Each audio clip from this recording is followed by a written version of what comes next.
Insurance isn't one size fits all, and shopping for it shouldn't feel like squeezing into something that just doesn't fit. That's why drivers have enjoyed Progressive's Name Your Price tool for years. With the Name Your Price tool, you tell them what you want to pay, and they show you options that fit your budget.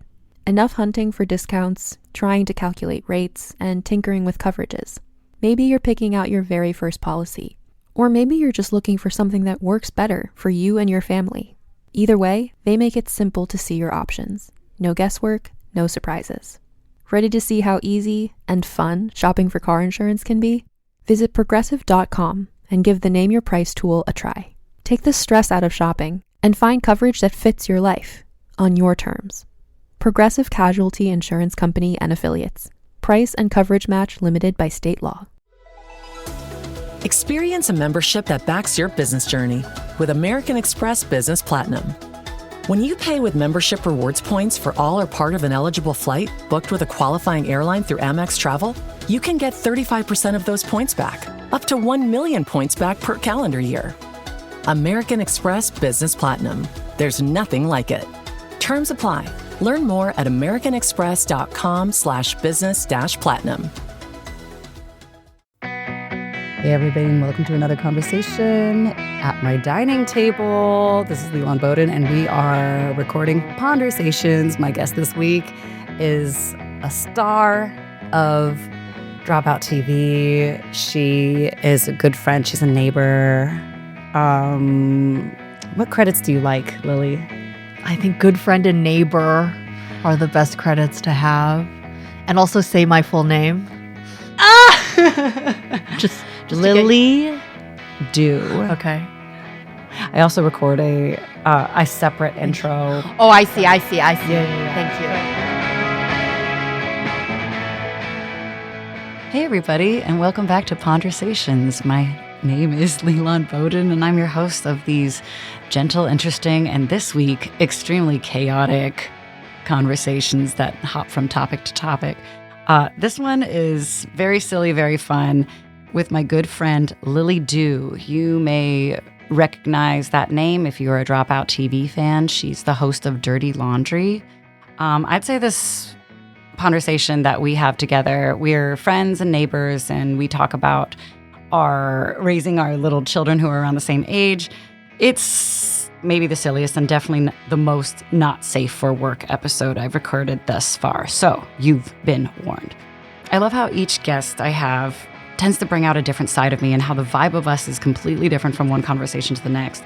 So this one, you're going to hear a lot of us teasing each other and riffing and definitely not being able to stay on topic. I hope that people who have friends like the friendship of me and Lily get a lot out of this because it was really fun to record. For me, it's also the most vulnerable and it's been the most emotional episode for me to put out. After years of close friends gently and supportively asking me to get tested for ADHD as they watch me make consistent, identifiable stumbles, I realize I still wrestle with this, even though in the time of recording every episode where I've talked about it, I've gotten an official diagnosis. There's still a lot of shame involved with being diagnosed so late in life. There's still a lot of question for me around it. And Lily and I get into this, and what's fun about this is she's very direct on how she feels. And while it gave me a lot of comfort, this still is a weird one to release. This is also the last episode that's been recorded at my tiny kitchen dining table. The next time you hear me, I'll have been completely moved in a new place, and the dining table has been picked up by somebody else in LA off the curb. Also, this episode wraps up the first season of Pondersations. Next season is coming soon, but this time instead of voice memos, we're going to be prompted by journal entries. I'm a big journaler, and all my guests for next season are going to be bringing their journals too. So for the journalers out there, season 2 is your season. I want to thank everybody who's been with me so far in these fun, interesting, and explorative conversations, and I can't wait to share more with you. Thanks for listening. Glad you're here.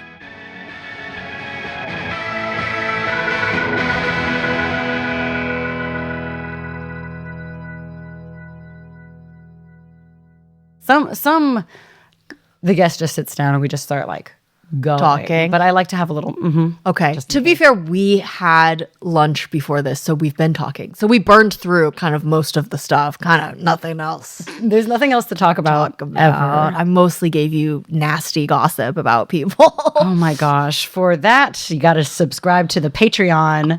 I'm not giving away my gossip for free.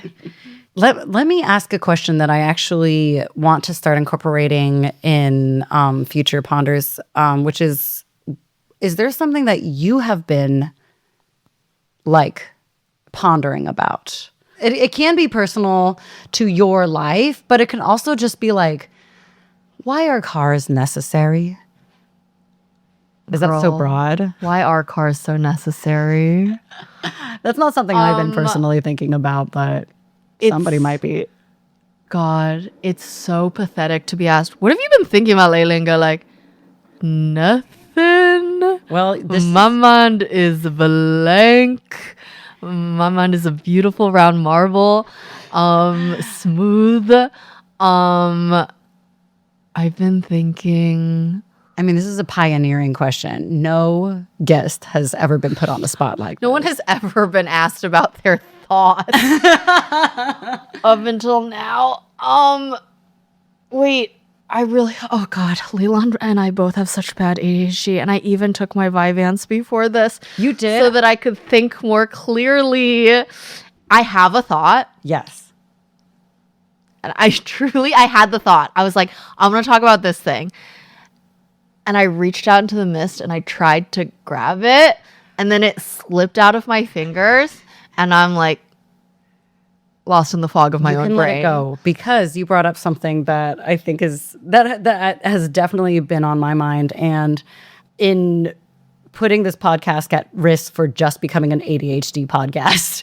But like, you are one of many people who have been on my journey of getting myself to be finally diagnosed. Yes. Look, no, that's wrong. I was going to be like, look, I don't like to diagnose others, and that's You love completely a lie. I love to diagnose others. But I'm not a doctor, but I could be. I'm not a doctor, so you can't take my professional opinion because it's not professional, but I'll say that why your quote diagnosis struck me is because it came straight from your gut. It was like the maybe 10th time we were hanging out, and I was like, oh my gosh, Lily, I totally forgot that I was supposed to meet my other friend at 4:30, and you went, you have ADHD, my queen. Verbatim. And that is, calling someone a queen is kind of millennial coded, dated behavior, but I stand by it. I mean, it's kind of like, look, I'll diagnose anyone with anything, but for ADHD specifically, I'm like, game recognized game. I see it. I know it.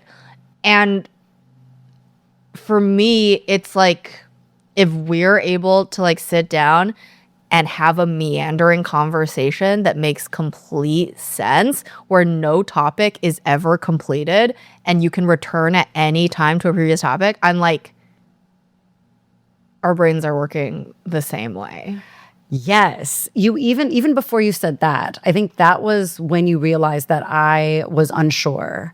But like, we had a conversation so many months earlier where I just thought we were just like vibing. And I remember in my head, I was like, oh, this is one of the smoothest conversations, one of the easiest conversational experiences I've had. Lily is such a great conversationalist, because I'm seeing it through the lens of somebody who believes they are neurotypical. And you just like let out a big sigh, and you're like, oh, it is so easy having a conversation with somebody who also has ADHD, because then you can just kind of like move how you move. And I was like, I wonder who she's talking about. I'm the only one here. That's so funny. I love it because you can just flow. Nothing ever ends. Everything just continues. It sparks a new thing. Yes, that's not normal. That nobody had told you before. You know, my high school friend was like, you have ADHD. You have it. And it also wasn't when we were growing up, especially for women, they were not diagnosed with it that much. No. And now, this is, I think, maybe an unkind take, but I'm like, I think it's overdiagnosed now. And I think a lot of people are self-identifying as ADHD. And I'm not like walk a mile in my shoes, take a look at my messy room, shake out the crackers in my pillowcase from college. But I'm just like, do you have ADHD, or did you, for like Gen Z people, I'm like, did you grow up addicted to technology, handed an iPad in school, and you've never been given a fair shot to learn how to focus and do one task at a time? And so it has fractured your brain in a way that maybe you do have ADHD now, actually. It replicates it. I've not talked to a number of psychologists because I will start on a path to get diagnosed and then give it up. ADHD. But I've talked to a number and like it doesn't seem quite like some like swear by like it is genetic, the end. And then there are some where it's like, oh, stressors in the environment can pull out a genetic trait. Yeah. I'm just like, I got diagnosed when I was 19 after my first year of college because someone had given me some Adderall and I said, wait, this is really working for me. But it was like the easiest therapy session, like psychiatry session ever. Cause they're like, oh, why do you think you have ADHD? I'm like, when I was like 6 years old, I was in maybe 5. I was in French immersion school in Montreal. Oh. And kindergarten. I was just in school in Montreal. Can you speak French? No. Non, je ne parle pas français. It's great that the word for no in French sounds exactly like no. But it is French. But I was in immersion school for like 6 months, and they were like showing us flashcards and teaching us the language. And one day, like the clouds parted, and I saw the flashcard, and I said, "Oh shit, we were supposed to be learning the flashcards." And all around me, the students were all like, had learned a bunch of French words and were repeating it. And I was like, I thought they were just showing us flashcards and we were just kind of vibing out here. Uh-oh, I'm kind of behind on French for like 6 months. But then luckily we moved to the US where nobody speaks a second language. You're off so the hook. Gone. I'm all good. Ooh, phew. Bullet dodge. Yeah. But even like learning how to like read and write in kindergarten, they'd be like, great. And like write a passage now. And I'd be like, what? Say, what are we supposed to be doing? So did you struggle with school? Because you are very smart and you are very well read. Until I got diagnosed and medicated, I always felt like I had a really good, if we're talking about like my brain, my mind, whatever, like machine or vehicle, but the parts weren't working. They were jammed up. They were clogged. And because I went to Yeah, I connect to that. magnet public schools growing up that I like had to test into. And so I get there and everyone was really high achieving and like organized and like can do. And the work was really hard and challenging. And some of it was really wonderful. But some of it was like, I'm like, I lack the basic executive function to even be writing down my homework and doing it. So I was very behind, but like at a high achieving place. So I was like, I would get like C's and D's, which were like, I think normal students get but like in my world was like, you're going to hell. You're not only not going to Yale, the devil's going to drag you down to hell. Those are your only options. Yeah. Those are the two paths that people can take. I remember, this is so nasty, the way adults like fetishize elite education and then impart that on like children who don't know any better. But when I graduated high school and I went to like a really big high school, there was like a guy from like the city or the state, some government official who was like, I don't know, the mayor or something. I don't know who he was. The president. And he was there like shaking every graduating senior's hand as they walk across the stage. And if you graduated my program, which was like the IB program or whatever, you had like a separate medallion you were wearing. And for everyone wearing IB that, better? Like, it's just International Baccalaureate. It's like the program that I had tested into, but it's kind of an international program. They like use it all over the world, international. And he asked all the kids that were wearing the Ivy Belt, like where they were going to college. But then he didn't ask everyone else. How nasty is that? Oh gosh, I never really thought about like how toxic that is to impress upon your child that like these are the top places to get into. It's so stupid, especially given how expensive private education is and like how elitist they are, whatever. And the fallout is it's like our kids won't go to college. Our kids make this promise with me right now. Our kids won't go to college. Our kids will never go to college. Yay. You are staying home with mommy forever. So healthy. Dude, someone was like, oh, wouldn't it be so upsetting if your adult child had to live with you? And I said, what's so bad about that? Yeah, no, I get it now. Like I judged that before. I was like, you gotta move out, okay? That is independence and that is cool. And now that I have a baby, I'm like, live with me forever, always be a baby. It's interesting how much I infantilize my not infant. He's 2.5 now, but like that's a toddler. It's a toddler, but like I judged very much, and I like. It disgusts me, the trait of people who want to still stay like, I'm a baby, you know, like. Well, when they say it like that. Yeah, of course, you know, but I'm laying it on thick with my toddler where I literally hold him like a baby and I go, you're my baby.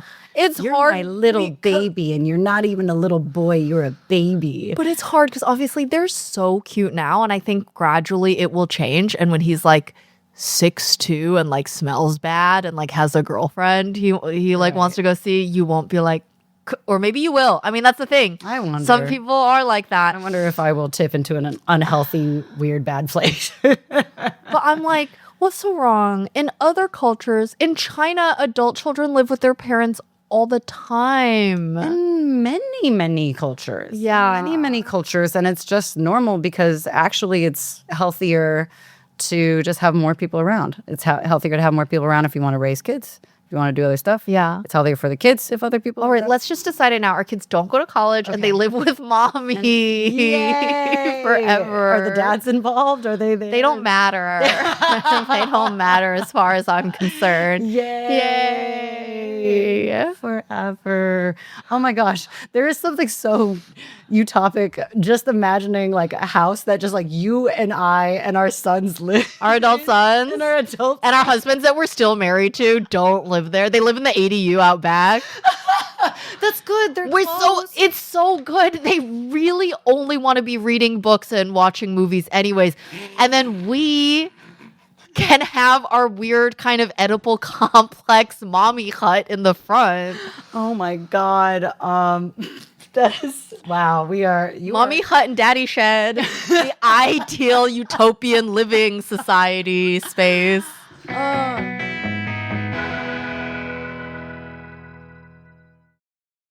I watch a lot of Chinese TV dramas, romance dramas specifically, only urban adult romance dramas. I don't want to watch a period piece. That's too hard for me to understand. I don't judge you for that. But like the patriarchy is very, alive and well in the dating culture in China. And these are like, fantastical TV shows. But, it's a lot more like, people being like, no, I don't want to date you when they mean yes. And people like no meaning yeah. And like fuzzy stuff like that I like find near 40s Hollywood movies type romance. Yeah, that like now we would call like rape culture or whatever. Yeah. And it's a lot of like the girls like walking to the thing, but they're having a secret romance and like an arm shoots out, he pulls her in. But something that they have, and there's a word for this in like Korean media too or something. I forget, there's like literally a word for this, but I'm like, I want to bring this back more in American shows, is when the girl is pressed against the wall and the guy just goes like up against the wall. Slams her up against the wall. No. She's already against the wall. And then he slams the wall behind her. Yeah. Okay. And it's kind of, and it doesn't have to be a man to a woman. A woman can do it to a man, whatever. I just think there needs to be more pressed up against the wall slamming, which is. But like before the kiss, I imagine there's a kiss that follows. Yes, there's a kiss that follows. But I think we jumped to the kiss too fast, you know? I watched 1.5 episodes of Heated Rivalry. Yes. And it's immediately... That show jumps to the kiss. And more. Yes. And I said, You want a wall slam. I want a wall slam. That's so funny because that's still like so aggressive. Yeah. I am trying to follow. Is that patriarchal? Is that... I would classify as yes, a wall slam. Here's the thing. But it is a wall slam that the people are mutually interested in. But no consent has been given. You cannot give a consent to the wall slam. It would remove the power of the wall slam. Lily, this is hard out here because how do we agree with our eyes that we want a wall slam? And also, you kind of go. You look, kind of sidle up to the wall. you get in position. Yeah. And then you hope that your hot crush slams the wall behind you and you go, yeah. It is like such a trope in romances. There's like a word for it. I just can't remember it. But there's a Korean word for it. Or Chinese. I can't remember. Maybe. The wall slam. There's like a, yes. And it describes specifically that move? Yes. Literally. And I think we're missing that in our culture. And I think, can someone Google the term? Can we take a... Oh, wait, yes, but look at all kabedon.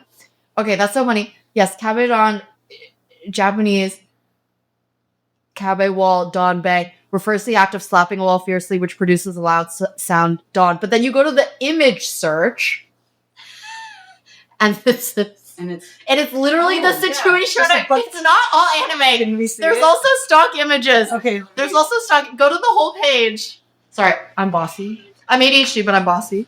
Whoa. Some of these are pretty sexy. All right. Okay, we got this one. Okay. Ooh, this is rough. You see it? There's a leg up there, I think. Wait, that's crazy. I don't consent to that. It's just... No boot to the leg up. No leg up. You're having a conversation with them in a tight hallway. You're the wall. You're not slamming. I really want to make that clear. You're not slamming the person against the wall. No the person's way. already against the wall. Yeah. You simply slam the wall next to them. I think it would be good for the culture. Our culture. To have wall slams. Yes. Erotic wall slams. This is what I've been thinking about lately. This is why it takes me some time to think about what I've been thinking about lately. We got there. What's the closest that you've gotten to a wall slam romantic? I had sex up against the wall in a bathroom in the math department of my college building. But that's wall sex, not wall slam. No, we're talking a specific kind of like foreplay, I guess. You know, that has to do with the wall. That also reads as like hot but not violent. I don't know. Is it supposed to? Yeah, it's just like it traps you and makes you feel small and desired. Is that so wrong? Is that so wrong? But you're right. According to the thing, like, you know, it's not just like girls can do it to guys, girls can do it to girls, guys can do it to guys. Yes. It does trap you a little. Look, we don't have to talk about the kabedon for that long. Just kind of a thought I had. All right, anyways, moving on. How often do you leave voice memos to yourself? All the time, Lily. Like, let's see. What's a good one? The Making of Spiritual Soulmates. Free Lemonade Stand. Can I pick one? Yeah. What is being high feels like? Have you played that? Being high feels like... No, I haven't played that one. It's a minute 18. Okay. Oh, gosh. All right. Being high feels like... Here we go. Being high feels like... one of the ways I would describe it to somebody who hasn't gotten high is that if you're having a really good high, you can receive like new truths. It is a channeling. I would describe at least my really good highs as a channeling of information that feels important. And I would say that sometimes it's new information, but most of the time you just like know something that you've already known, like extra, like you grok it. I hate the imagery that comes up now when you say that word. It's such a great word and it describes something very important. But yeah, like I feel like when I'm high, an example of a thought I would have be like, damn, I really should dance like no one's watching.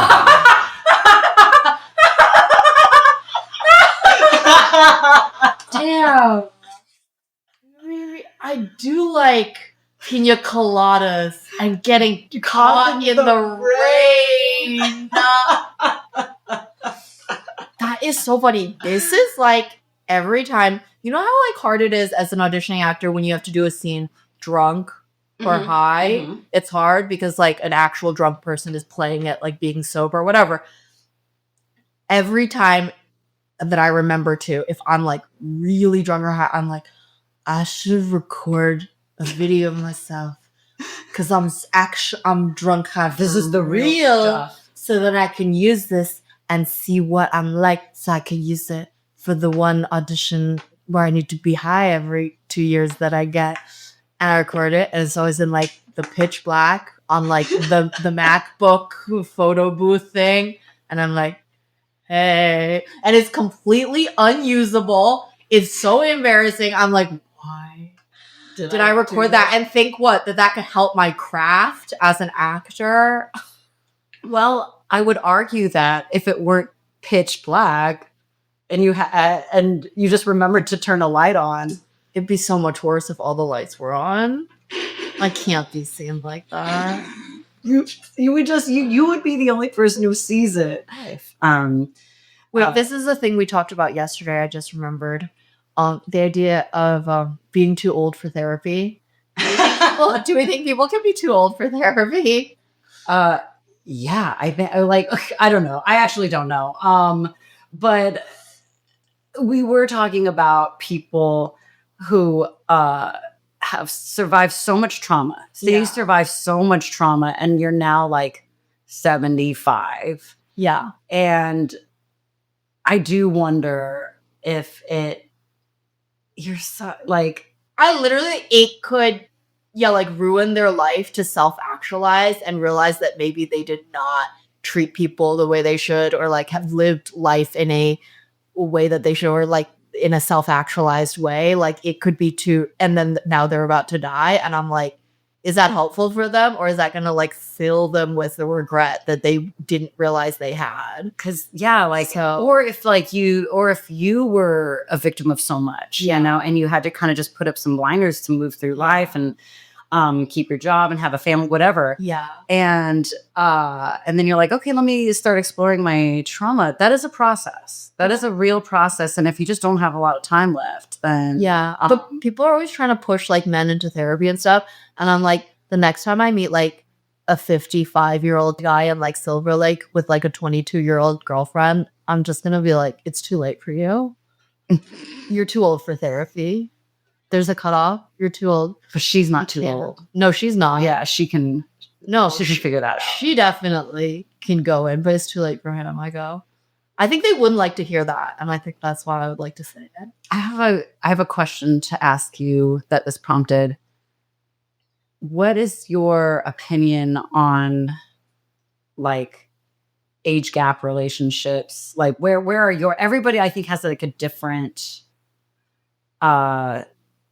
standard that feels like, yeah, that feels fine. And then like a limit where it becomes completely gross. And and the more I kind of like talk to people, it's really different for everybody.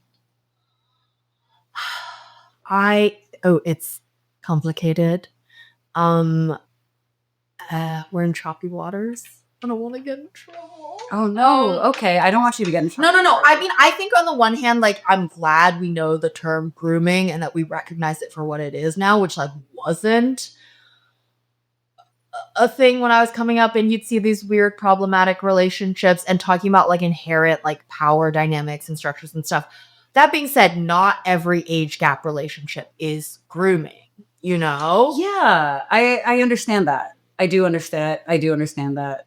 And it's so funny because we always are like, ugh, old men want to date like young women so much. But I'm like, when I was 18, all I wanted to do was like date a 45-year-old. Really? Yeah, I think it's called daddy issues. But but I'm like, there are so many, like 16-year-old girls that are like, I want a 50-year-old boyfriend. And that doesn't mean that that's right because their frontal lobe is not yet fully formed. But no, and that example is bad because I don't want a 16-year-old to date a 50-year-old. But I'm just like, I think sometimes in some age gap relationships, we are taking away to immediately just go age gap, grooming. And also it's like where the fine line is to go. It takes away a lot of the it is not giving enough credit to the autonomy of the younger person to go fully like, you were groomed. You're not aware of the inherent power dynamic of someone older. And we're also not acknowledging that, power is not just a linear thing where the older you are, the more power you have. There's all kinds of pockets of power with different ages, and there's the power of beauty and youth, and I think, and wielding that, and I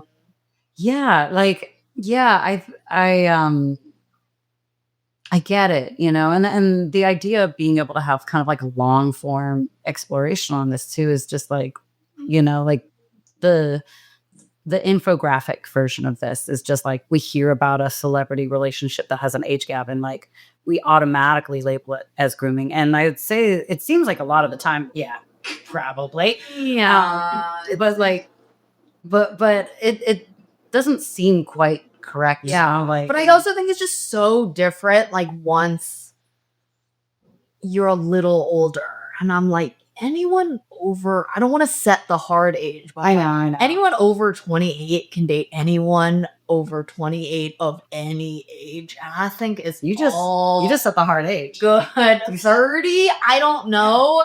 But because I think it's just, no. Well, I remember what I was going to say. When I used to tour with UCB and do improv shows, and we would do improv shows at colleges, and I think like that old trope of like, oh, college students are so funny. And I remember meeting college students as someone not that much older, but like 27, and feeling like these people are so young. These people are so young. Oh yeah. There's like a bit like I simply would not want to be kissing a 19-year-old. Oh God. Ugh. Sorry. Yeah, no, that really creeps me out. Yeah. There is something about like that, just like something that experience cannot replace. But a 28-year-old? You'd be slamming a wall. Yes. You'd be, what's the term? I forgot. Cabedon. Yikes. Slamming a wall with consent. I got scared when you asked me about the age gap. I'm sorry. I'm in trouble. I know. Well, I mean, that's kind of the idea of doing conversations as opposed to like, a quick segmental interview thing where it's like it's the idea is that you kind of follow a person along a thought that is sticky and has nuance and can get uncomfortable without just being like, people don't want nuance. People want hot takes. People want a Subway take. Well, look, if they want them, you gave it to them. Lily, you are out here with just setting up utopias with only mommies and their adult sons. I literally forgot I said that. You cannot hold me responsible for anything I said more than 3 minutes ago. Because it's literally like, that was a different me. Biologically, I'm different. And I can't be held liable for that. That was a different version of me that said that. Are you saying that Lily 6 minutes from now is maybe a little bit more mature and wiser, and it would be gross to date a Lily that would be like 3 minutes ago. Well, they'd both be consenting adults, so over 20. So that was actually okay. No grooming there. And also, we can't even get, I feel like there have been nuanced conversations over time in the queer community, but so much of being queer, like pre-internet, was about like learning from an older person and age gap relationships, especially amongst like gay men, I know were such a common thing. And I actually do not know where the dialogue on that is now these days, but I feel like when grooming first came around, some people were like, okay, right, but not for gay male culture because it's different. This is our educational process. This is our and some people are like, no, it still is. You can't internalize that. Like, I mean, whatever. But I'm like, it's nuanced and I'm not a gay man, so I can't speak for them. Do you you said when you were like 18, you were like, I would love to date a 45-year-old. Like, I loved old men. I loved Ian McKellen. Gay, I know, doesn't matter. That's why fantasy is a fantasy. I loved Jeffrey Rush. Canceled. It's okay. Fantasy doesn't matter. I didn't know better. I guess an interesting approach to the pondering of like this idea, which I didn't mean to spend so much time on, but which is also different. Also, fantasy is different than reality. Yeah, like, totally. Yeah. I like them doesn't mean I want to date and marry a 6-year-old man. Totally. Yes. Yeah, and that's a huge distinction. Do you, with what you know now as like grown consenting Lily, like imagine you had the opportunity to casually date a 45-year-old man when you were 18, right? And you knew it was going to last for like a couple months. It was going to be fine or whatever. Would you, how do you feel about that now? Are you relieved that that wasn't an opportunity that was presented to you, or blank? Man, anytime an older man would talk to me, I used to just go, I'm 18, and they would get so scared. Okay, so it wasn't something you were like pursuing. You were clear that this was just the fantasy, even when you were 18. It's just a fantasy I entertained. Some people are like, oh, my crush is Orlando Bloom, and I was like, how about Gandalf, Zaggy? Also, let's like I want to touch upon that for a moment too. It is so weird to me, and I haven't heard anyone talk about this, but like, did you read Teen Magazine or 17 or any magazines when magazines were still a magazine thing? No, I had subscriptions to Vanity Fair and GQ magazine since middle school. Something was not right in my water.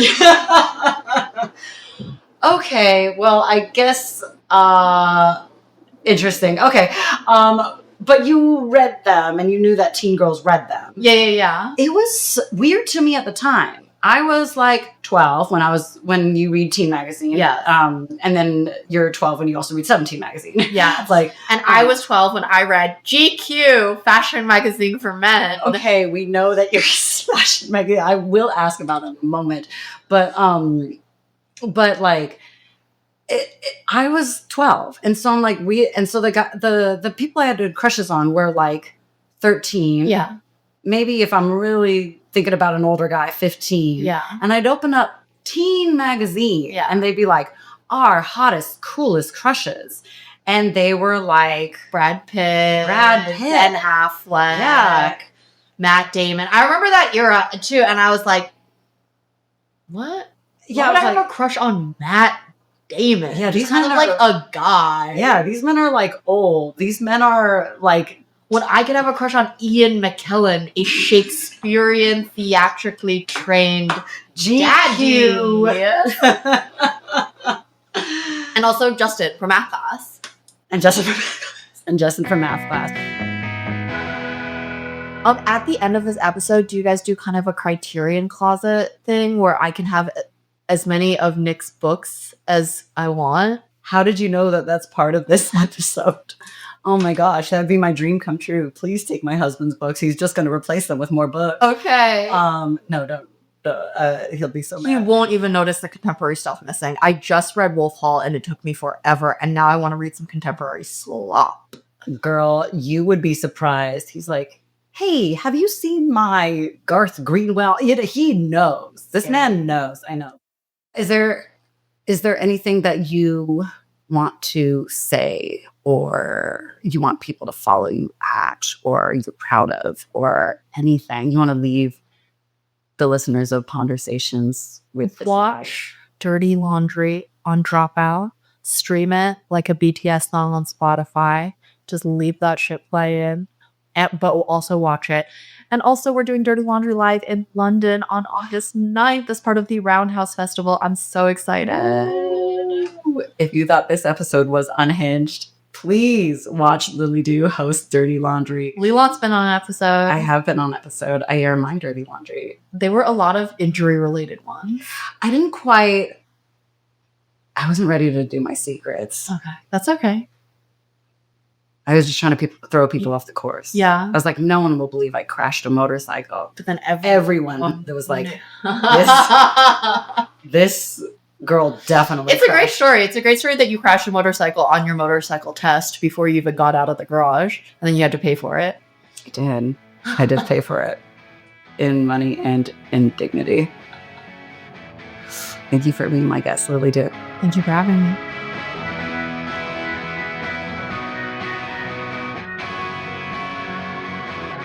Thanks, everybody, for tuning in and listening to this Pondersation.